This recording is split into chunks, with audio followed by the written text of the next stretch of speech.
नमस्कार, आप देख रहे हैं अखंड आवाज न्यूज। मैं हूं आपके साथ पलक शर्मा। आइए नजर डालते हैं खबर की ओर। एमसीडी और कुरैशी इंटरनेशनल मीट कंपनी ने एमसीडी प्रोटोकॉल की उड़ाई धज्जियां। गाजीपुर स्लॉटर हाउस ने कुरैशी इंटरनेशनल मीट कंपनी की चल रही मनमानी Ghazipur slaughter house Qureshi international meat company MCD से लीज पर लेकर चला रहे, जिसमें जानवरों को काटने की मशीनों में कई सालों से खराबी आ रही, लेकिन कुरैशी इंटरनेशनल के मालिक ना उसकी रिनोवेशन करवा रहे, न ही उसे बदलवा रहे। जबकि पूरे दिल्ली में सरकारी आंकड़ों के मुताबिक 7 से 10,000 मीट की दुकानें हैं। उन दुकानों पर गाजीपुर स्लॉटर हाउस से प्रॉपर तरीके से हर एक मीट शॉप को मीट नहीं सप्लाई कर पा रही। एमसीडी अपना पल्ला झाड़ते हुए दुकानदारों को बाहर से ही मीट कटवा कर परोस रही है। मजबूरी में दुकानदार अंदर के जानवरों को बाहर से ही कटवा कर मीट की पूर्ति करवा रहे हैं, जिसके कारण उसका फाइन दुकानदारों को भरना पड़ता है। तकरीबन 2 दुकानदार 2 से 2,500 का फाइन हर रोज भरते हैं और एमसीडी लगातार अपनी जिम्मेदारियां से पल्ला झाड़ते दिखाई दे रही है। एमसीडी और कुरैशी इंटरनेशनल मीट कंपनी ने मिलकर प्रोटोकॉल की धज्जियां उड़ा रखी हैं। क्या यह हाइजीनिक है या आम जनता के स्वास्थ्य के साथ खिलवाड़? इसकी शिकायत कई बार एमसीडी को दी गई, लेकिन एमसीडी अपनी साठगांठ कुरैशी इंटरनेशनल मीट कंपनी से खराब नहीं करना चाहती। इसी कारण किसी भी शिकायत पर कोई कार्रवाई नहीं की गई है अब तक। देखिए मिराज अशरफ की खास रिपोर्ट। नमस्कार, मैं हूं मिराज अशरफ। मैं इस समय बैठा हूं दिल्ली मर्चेंट एसोसिएशन के सेक्रेटरी हैं और जनरल सेक्रेटरी साहब के पास इरशाद बाबा साहब के कुरैशी साहब हैं। और यहाँ पे जो बहुत तरह की बातें हैं जो मैं अभी आपके सामने रखने वाला हूँ कि इससे पहले भी कुछ खबरें लगी थी स्लॉटर हाउस के रिलेटेड में, और एमसीडी और स्लॉटर हाउस का जो साठगांठ चल रहा है, जिसकी वजह से आज पूरी दिल्ली में जितने भी दुकानें हैं उन दुकानों पर जो मीट सप्लाई की जा रही है, क्या वो हाइजीनिक है या दिल्ली की जनता के स्वास्थ्य के साथ खिलवाड़ किया जा रहा है, उसके बाद विषय में हम अभी इरशाद साहब से बात करेंगे कि क्या पूरी सच्चाई है इसके बारे में। जहाँ तक के सूत्रों के हवाले से पता चला है कि लगभग जो स्लॉटर हाउस के अंदर में अब तक का जो काम चल रहा है वो बेहिसाब है, वो किसी तरह से हाइजीनिक नहीं है और शिकायतें काफ़ी की गई हैं, लेकिन उसके ऊपर एमसीडी का कोई सुनवाई नहीं है। एमसीडी ने अपनी पूरी तरह से आँख कान नाक सब बंद करके बैठी है और स्लॉटर हाउस जो कुरैशी इंटरनेशनल कंपनी को लीज पर दी गई है वो अपने मनमानी तरीके से स्लॉटर हाउस को चलाने का प्रयास कर रही है और लगातार वो स्लॉटर हाउस को इसी प्रकार से चला रही है। इस विषय में हम इरशाद साहब से भी कुछ गुफ्तगू करेंगे, बात करेंगे। सर, क्या परेशानी है? देखिए, ये जो ईदगाह स्लॉटर हाउस था ये 1910 से वहाँ सेट था और 2009 के अंदर हमें ये कह के शिफ्ट किया गया था कि हम दिल्ली की जनता बहुत बढ़ गई है और लगभग 3 करोड़ की आबादी हो चुकी है और उसके लिए एक बहुत बड़ा स्लॉटर हाउस हम आपको देंगे। डीडी ने सुप्रीम कोर्ट के आदेश के हिसाब से हमें जो है 88 एकड़ ज़मीन गाजीपुर स्लॉटर हाउस में दी थी। अच्छा, लेकिन उस ज़मीन के साथ साथ उन्होंने हमें जो है कूड़े का ढेर भी साथ उस ज़मीन में दे दिया था। उसके बावजूद भी चलो कोई बात नहीं कि जगह तो बड़ी मिल रही है, तो लेकिन जितना स्लॉटर हाउस जो 7.5 एकड़ ज़मीन ईदगाह पे था उसका मात्र जो है जो स्लॉटर हाउस जहाँ पे स्लॉटिंग होती थी वही जगह 4 एकड़ ज़मीन में स्लॉटर होता था, बाकी में माल बिका करता था। ये तो अब हमें ये देने के बाद कहने के बाद आज ये हालत है कि पूरी दिल्ली के अंदर इतनी प्रॉब्लम हो चुकी माल की दिक्कत है, जबकि एमसीडी की जिम्मेदारी है कि नो प्रॉफिट नो लॉस पे स्लॉटर हाउस चलाए। ये एमसीडी का कानून है, आयन है ये। लेकिन चलो कंपनी लीज पे दे दी, कोई बात नहीं। तो 2009 में इन्होंने अलाना कंपनी को कॉन्ट्रैक्ट पे दे दिया 10 साल के। वो कंपनी बहुत अच्छी थी, सही चला रही थी, स्लॉटर नया था, चलता रहा। लेकिन 2020 के आसपास जो है स्लॉटर हाउस का जो टेंडर चेंज कर दिया गया। अलाना कंपनी को हटा के Qureshi international Hyderabad based company को दे दिया गया, जबकि ये देखा नहीं गया इस कंपनी का ट्रैक रिकॉर्ड हैदराबाद में कैसा है, क्या है, इसका कोई मापदंड नहीं देखा गया। लेकिन एमसीडी ने आनंद फानंद में नए टेंडर दे दिए। लेकिन जब नए टेंडर दिए तो उन्होंने ये नहीं देखा कि जो स्लॉटर हाउस की जो मशीनरी है वो नई है या उससे रिपेयरिंग की जाएगी नहीं, उसी मशीन को इन्होंने आगे दे दिया। मतलब अभी जो जानवरों को काटने के लिए मशीन का इस्तेमाल किया जा रहा है वो पुराना है। हाँ, वो जो 2009 में जो अलाना एमसीडी ने तैयार स्लॉट हाउस करके दिया था, अलाना कंपनी ने चलाया उसको 10 साल, वही स्लॉट हाउस एमसीडी ने इसको कुरैशी इंटरनेशनल को दे दिया। कुरैशी इंटरनेशनल उस दिन से लेकर आज तक उसी मशीन को घिस रहा है। जबकि ये पता चला है कि जो टेंडर उठाते हैं, कोई अगर वेंडर उठाते हैं, उस टेंडर को उठाते हैं तो उस मशीन को अपने हिसाब से रिपेयर और चेंज करना ये उनके हाथ में होता है। नहीं, टेंडर का ये मतलब ये होता है कि जब उनने वो स्लॉट हाउस किराए पे ले लिया, लीज पे ले लिया और मापदंडों को माप लिया, सब कुछ देख लिया, तो जो भी मशीनरी है वहाँ पे वो नई लगेगी, हर चीज़ वहाँ नई होगी, सब चीज़ होगी। और जिससे कि दिल्ली की जो जनता है वहाँ जो स्लॉट हाउस फीस दे रहा है, बेफेलो की फ़ीस दे रहा है, उसको सुविधा मिले। एमसीडी का जिम्मेदारी होती है वो ये काम खुद करे, लेकिन एमसीडी ने वो खुद ना करते हुए कंपनी को लीज पे दे दिया। अच्छा, कहीं नहीं ये कुछ वीडियो भी आई है बाहर निकल के, या कुछ बाहर से ये सूत्रों से हवाले से ये भी पता चला है कि जो जानवर वहाँ पे गवर्नमेंट की तरफ से अलॉटमेंट होते हैं वो बाहर काटे जा रहे हैं। नहीं, जानवर तो स्लॉट हाउस के अंदर ही काटे जाते हैं, बाहर नहीं काटे जा रहे। लेकिन क्या होता है कि दिल्ली की जो इलाका है वो अगर गाजीपुर से नजफगढ़ जाएगा या महरौली जाएगा तो 20 किलोमीटर एरिया है, और पूरी दिल्ली के अंदर पहले एमसीडी जब 3 थी तो हमने 3 स्लॉटों की डिमांड की थी, लेकिन अब जो है दिल्ली मर्ज हो गई, एक ही स्लॉट हाउस है। लेकिन जब मशीनें इतनी ख़राब हो गई है जिसकी वजह से दुकानदार बहुत परेशान होता है, और वो यहाँ माल मशीनें ख़राब होने की वजह से 3-3 घंटे 4-4 घंटे मशीनें ख़राब हो जाती हैं, माल नहीं कट पाता। तो इसी मजबूरी में होके दुकानदार जो है वो क्या करे, मजबूरी में वो बाहर काटता है। उसका कुछ हर्जाना भी दुकानदारों को देना पड़ता होगा। दुकानदारों को तो डबल नुकसान है, क्योंकि वो जो वहाँ बगरा बाजार से काट लेते तो 2500 रुपये का एमसीडी ने इलीगल स्टार्टिंग चार्ज लगा रखा है, वो भी हमारे दुकानदार में पड़ता है। जबकि एमसीडी की जिम्मेदारी है कि गाजीपुर स्लॉट हाउस को ठीक करे, सिस्टमेटिक से चलवाए, और अगर कंपनी नहीं चलाती तो इसको हटा के दूसरी कंपनी लाई जाए, क्योंकि जो भी सिस्टम है, ये जो सिस्टम है वो एमसीडी की जिम्मेदारी है।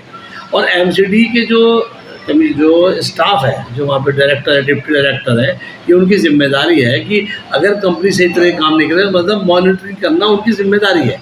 क्योंकि स्लॉट हाउस तो एमसीडी का है, एमसीडी ने उसको किराए पे दिया है, जो मालिक तो एमसीडी है। तो मतलब ये कहने का कि एमसीडी अपनी पूरी कार्रवाई पूरी तरीके से नहीं कर रही है, अपनी जिम्मेदारी नहीं निभा रही है।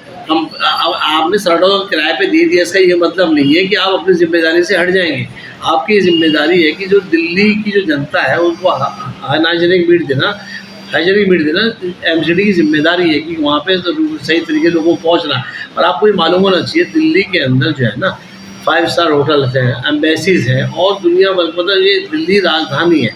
और दिल्ली का स्लॉट हाउस जो ये मॉडर्न स्लॉट हाउस के नाम पे 260 करोड़ रुपए का बनाया गया है, और आज उसके हालात आप देखेंगे तो वो ऐसा लग रहा है जैसे कि जानवर उस स्लॉट हाउस में काटे जाते थे।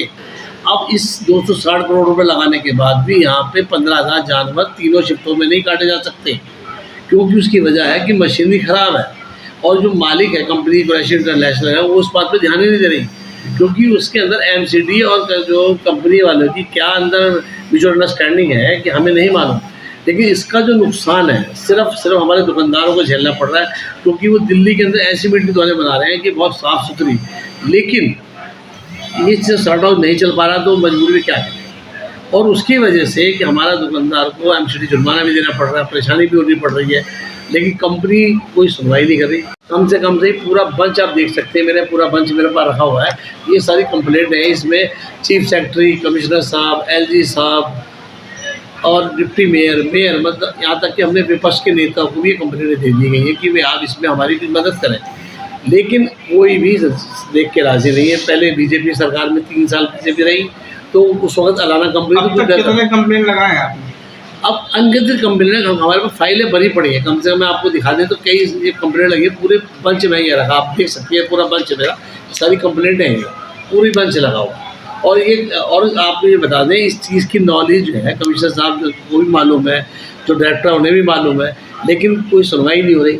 और उसका नुकसान जो है सिर्फ मीट मर्चेंट दुकानदार को हो रहा है, जो हमारा शॉपकीपर है, जो गरीब दुकानदार है, सुबह 1 बकरा 2 बकरा बेचता है।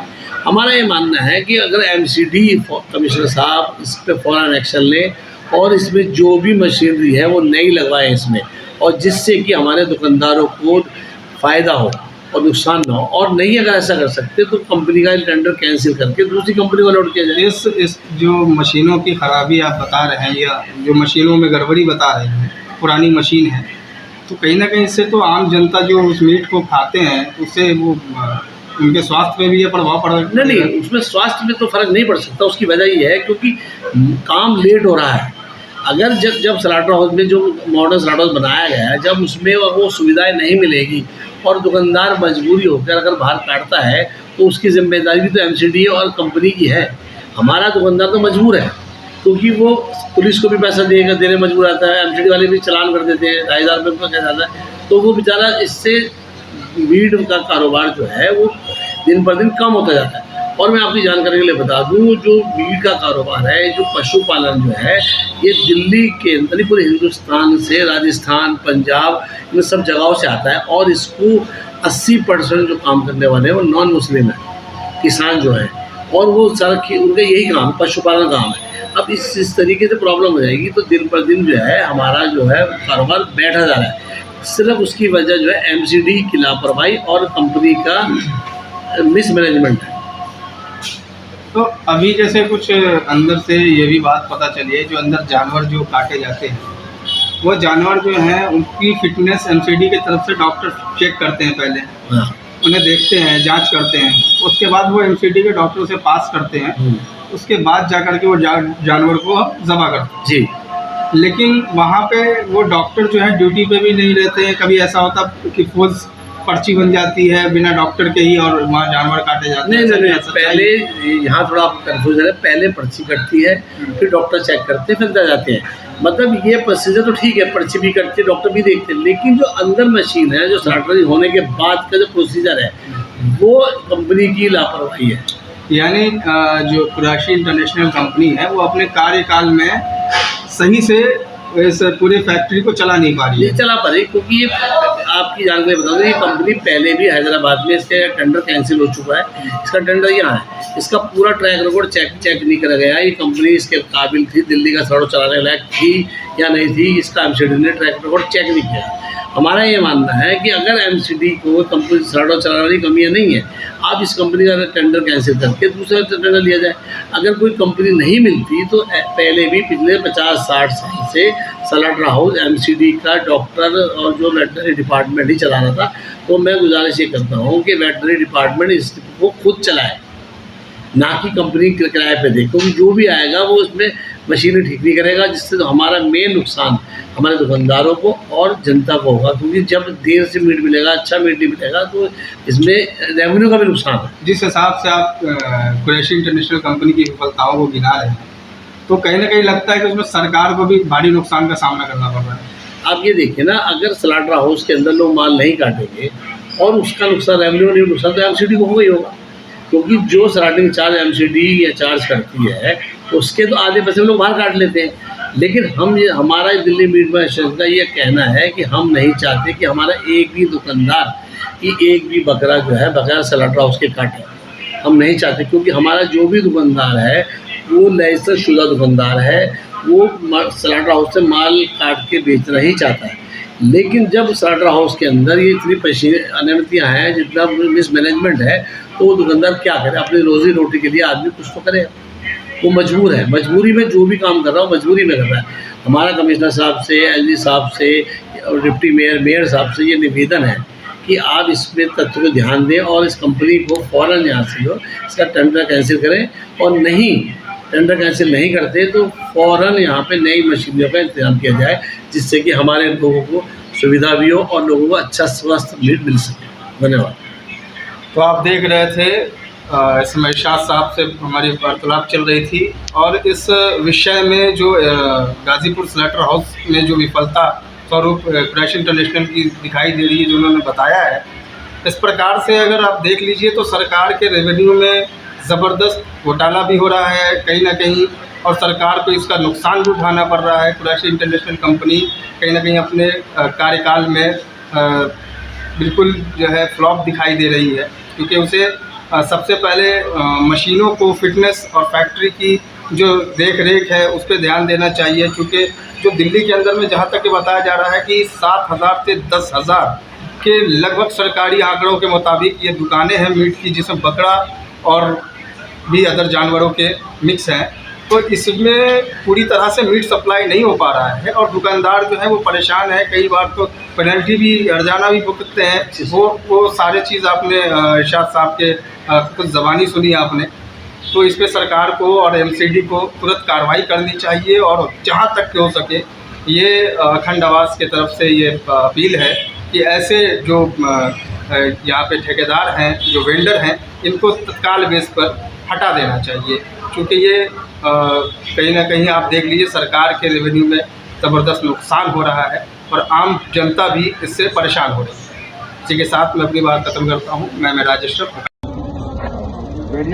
भाई ये यहाँ पर स्पेसिफिक के ऊपर बिल्कुल भी लाइन के ऊपर टांग में लग गई, बिल्कुल कुछ नहीं है। ये बंदा आता हुआ ये यहाँ गिर गया। अब इसकी देख रेख के अंदर बताइए कौन जिम्मेदारी लेगा? नाला खुला होता, बता नाले में आते आते गिर गया। दो चौके हैं, दो चौके में रात जाएगी, आदमी जाएगा, सारा कौन जाएगा? ये चोट खाने की तरह चोट, चल ड्रेसिंग करा ली हो तू, चलो कोई बात नहीं। अब बताओ ये रास्ते से सारा पैसे खुला हुआ, ये सारा नाला खुला हुआ है यहाँ से वहाँ तक, इधर भी और ये इधर भी आ रही है। यहाँ से आदमी जाएगा और किस तरीके से आदमी आएगा? चलते चलते लोग गिर रहे हैं और जानवरों के लिए पानी भी नहीं है, पानी की भी बड़ी किल्लत हो रही है। ठीक है, सारी ये खेल का गंदा, ये हाइजेनिक फीड मांग रहे हैं हम लोग दिल्ली सरकार से। ये तो बात सही है। झाड़ू तूने लगाई है, पैसे हम लोग तुझे दे रहे हैं, तुझे कॉर्पोरेशन या कंपनी कुरेशन टरेशन पैसे नहीं दे रही, तनख्वाह कब से नहीं मिल रही तेरे को? 2-3 महीने हो जाते, 2-3 महीने से तनख्वाह नहीं मिल रही, इसलिए तू काम नहीं कर रही है, इसलिए तू ये नाले भी साफ नहीं कर रही है, ये तो इसलिए तू नाले भी साफ नहीं कर रही है। भाई तू नाले साफ कर, जो तेरे मेंटेनेंस आ जाओगा हम लोग मिलजुल के देंगे तेरे को। ठीक है। इस खबर में बस इतना ही। देखते रहें अखंड आवाज न्यूज।